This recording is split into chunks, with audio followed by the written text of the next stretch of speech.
प्रभु यीशु मसीह के नाम से आप सभी को जय मसीह की।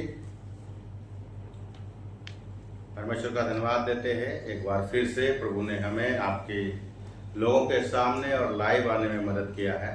और पिछली बार हमारी वीडियो थी वेदी पार्ट 1 10 बातें बाइबल के 10 रहस्य, और आज भी हम वेदी पार्ट 2 में 10 रहस्य को लेकर आए हैं, बाइबल की 10 बातों को लेकर आए हैं। मैं परमेश्वर का धन्यवाद देता हूँ, परमेश्वर ने हमें मौका दिया।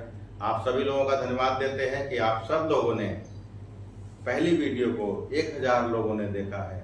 इसके लिए मुझे हिम्मत और बल मिली, इसके लिए मैं परमेश्वर का धन्यवाद देता हूँ। आइए हम लोग वचन में जाते हैं और बाइबल की 10 बातों में हम पहली बात पढ़ते हैं आज के वीडियो की। और पहली बात है, मिलाप वाले तंबू के द्वार पर क्या रखा गया था। एक मिलाप वाला तंबू बनाया गया था जहां पर परमेश्वर की महिमा और उपस्थिति होती थी, और वहां पर मिलाप वाले तंबू पर एक चीज रखी गई थी, और वो क्या था उसके बारे में हम बाइबल में देखते हैं और हमें पता लगता है वहां पर एक वेदी थी और वो मिलाप वाली वेदी कहलाती है। और उसके बारे में हम लोग पढ़ सकते हैं निर्गमन की पुस्तक अध्याय 40 का वचन 29। मेरे एक सहयोगी है, वो आकर आपको वचन पढ़कर सुनाने वाले हैं, हम उनके द्वारा सुने। और मिलाप वाले तंबू के निवास के द्वार पर होम वेदी रखकर उस पर होम बलि और अन्य बलि चढ़ाकर जिस प्रकार यहोवा ने मूसा को आज्ञा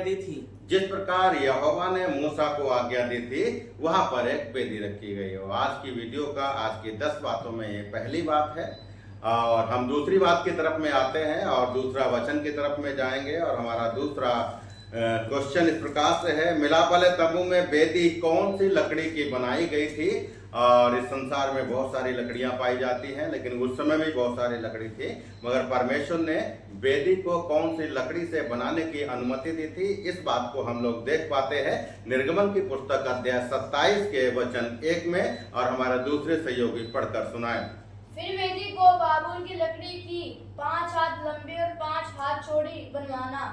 वेदी चौकोर हो और उसकी ऊंचाई 3 हाथ की हो। वेदी चौकोर हो और उसकी ऊंचाई 3 हाथ की हो। सब बोलें हालेलुया। हालेलुया। आप लोग खुश हैं परमेश्वर की महिमा के लिए। और हम तीसरी बात पर आते हैं, और बाइबल रहस्य का आज की वीडियो का तीसरी बात हम आपके सामने रखना चाहते हैं। और आप सब लोग ध्यान दें, पिसिगा पहाड़ पर 7 वेदियां किसने बनवाई थी। यदि हम बाइबल को पढ़ते हैं तो वहां पर हमें इन बातों को मिलता है कि पिसिगा पहाड़ पर 7 वेदियां बनवाई गई थी, और वो किसने बनाई थी। यदि हम बाइबल को पढ़ते हैं तो हमें बिल्कुल पता है कि उसे बालाक ने बनवाई थी। यह बात हमें मिलती है गिनती की पुस्तक अध्याय 23 का वचन 14 में। तब वह उसको सोपिम नामक मैदान में पिसाक के सिरे पर ले गया। हाँ, और वहाँ 7 वेदियां बनवाकर प्रत्येक पर एक बछड़ा और एक मेढ़े को चढ़ाया। यह हमारी तीसरी बात है जो बाइबल की आज हम आपको 3 बातें बता चुके हैं, और चौथी बात की तरफ हम लोग पहुंचने वाले हैं। आप बिल्कुल ध्यान रखें और पढ़ें बाइबल में और ढूंढें। और चौथी बात है, इब्राहिम ने फलस्तीन देश में पहली वेदी कहां पर बनाई थी। और यह बात हमें मिलती है बाइबल से, और बाइबल से हम लोग पढ़ पाते हैं वो वेदी उसने बेतेल में बनाई थी। और बेतेल में जो वेदी बनाई थी उसका रेफरेंस हमें मिलता है उत्पत्ति की पुस्तक अध्याय 12 का वचन 8 में। उत्पत्ति के पुस्तक अध्याय 12 वचन 8 किसके पास से पढ़े। फिर वहां से आगे बढ़कर वह पहाड़ पर गया जो बेतेल के पूर्व की ओर है, और अपना तंबू उस स्थान में खड़ा किया जिसके पश्चिम की तरफ में बेतेल, और पूर्व की ओर वहां भी उसने यहोवा के लिए वेदी बनाई और यहोवा से प्रार्थना की। यह बात हम लोग चौथी बात में हम लोग रेफरेंस के साथ देख पाते हैं उत्पत्ति की पुस्तक अध्याय 12 और वचन 8। और 5वीं बात पर हम लोग आते हैं, और 5वीं बात भी हम लोग देखें, शामुएल ने परमेश्वर के लिए वेदी कहां पर बनाई थी। यह बात हम लोग बाइबल में हम लोग पढ़ पाते हैं, और शामुएल ने भी एक वेदी बनाई। और वो वेदी रामा में बनाई थी। और उसका रेफरेंस हमें मिलता है शमूएल की पुस्तक अध्याय 7 का वचन 17।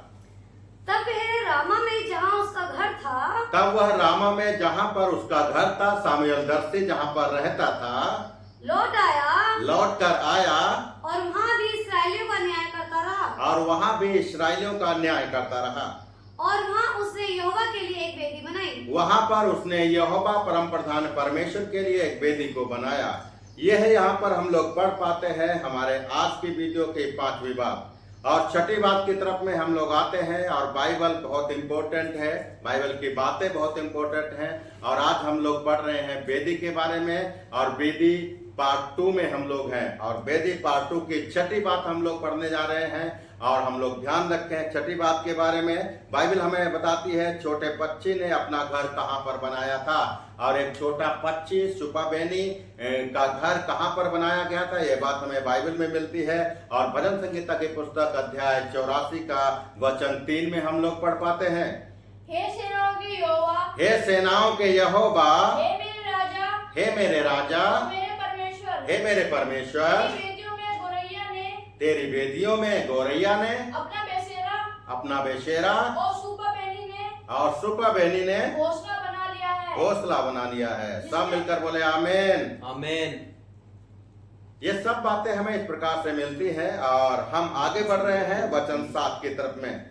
और 7वीं बात हमारी यह है कि पौलुस ने अनजाने ईश्वर की वेदी को कहां पर पाया। बाइबल पढ़ते हैं हम लोग नए नियम में, पौलुस एक जगह सेवा में जाता है और वो एथेन का एरिया होता है, एथेन शहर में। और एथेन शहर में जब पहुंचता है तो वहां एथेन शहर को चौकों और मंदिरों और मूर्तियों से भरा हुआ देखता है। और जहां पर बहुत सारे देवी देवताओं की मूर्तियां होती हैं, वहां पर एक अनजाने ईश्वर की वेदी होती है। वो वेदी को वहां पर वो देखता है और अपने आप को जाहिर करता है कि इस अनजाने ईश्वर की बात हम आपको बताने के लिए आए हैं। इसीलिए हम उसका रेफरेंस पढ़े, प्रेरितों का अध्याय 17 का वचन 22 और 23।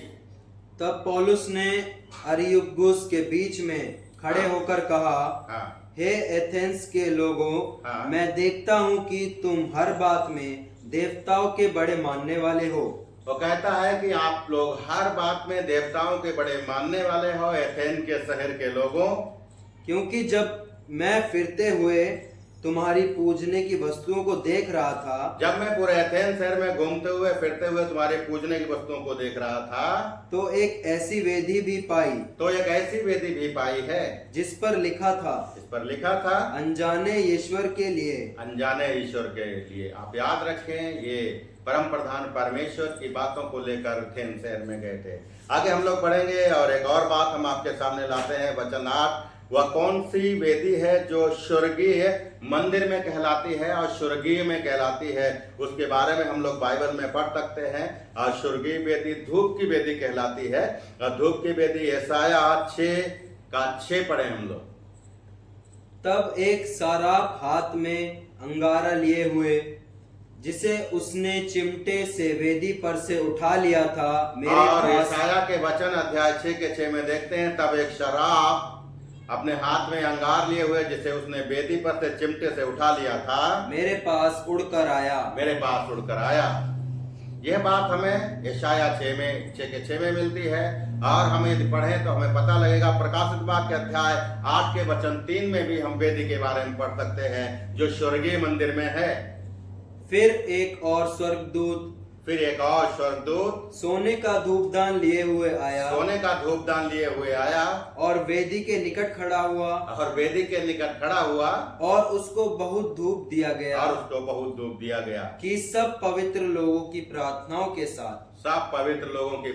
के साथ सोने की उस वेदी पर जो सिंहासन के सामने है चढ़ाए। ये सब बातें हमें मिलती हैं बाइबल से। और हम आपको वेदी की बातों को बता रहे हैं। और पिछली वीडियो में भी हमने 10 बातें बताई थी पार्ट 1 में, और पार्ट 2 में हम आपको 10 बातें बता रहे हैं और 8 बात तक हम लोग पहुंच चुके हैं। अभी थोड़ा समय हमारे पास और है और बात 9 की तरफ में आते हैं। यहाँ पर इस प्रकार से लिखा है, क्या आप जानते हैं ईंटों की वेदी का वर्णन किसने किया था और ईंटों की वेदी कहाँ पर बनाई गई थी और ईंटों की वेदी का क्या मतलब था। इन सब बातों को हम लोग रेफरेंस के द्वारा जान सकते हैं। और लिखा है यशाया 65 के वचन 3 में, ऐसे लोग जो मेरे सामने ही बारियों में बलि चढ़ा चढ़ाकर और ऐसे लोग जो मेरे सामने ही बारियों में बलि को चढ़ा चढ़ाकर और ईंटों पर धूप जला जलाकर ईंटों पर धूप जला जलाकर मुझे लगातार क्रोध दिलाते रहते हैं। मुझे लगातार क्रोध दिलाते रहते हैं। यह बात हम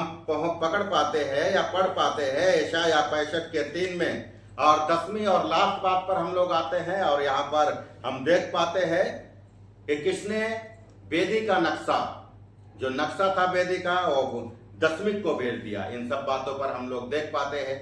दशमिक में भी एक वेदी का नक्शा भेजा गया और वो आहाज राजा ने भेजा था। और ये बात हम लोग पढ़ पाते हैं दूसरा राजा की पुस्तक अध्याय 16 का वचन 10 से 13, वचन 16, 10, 13।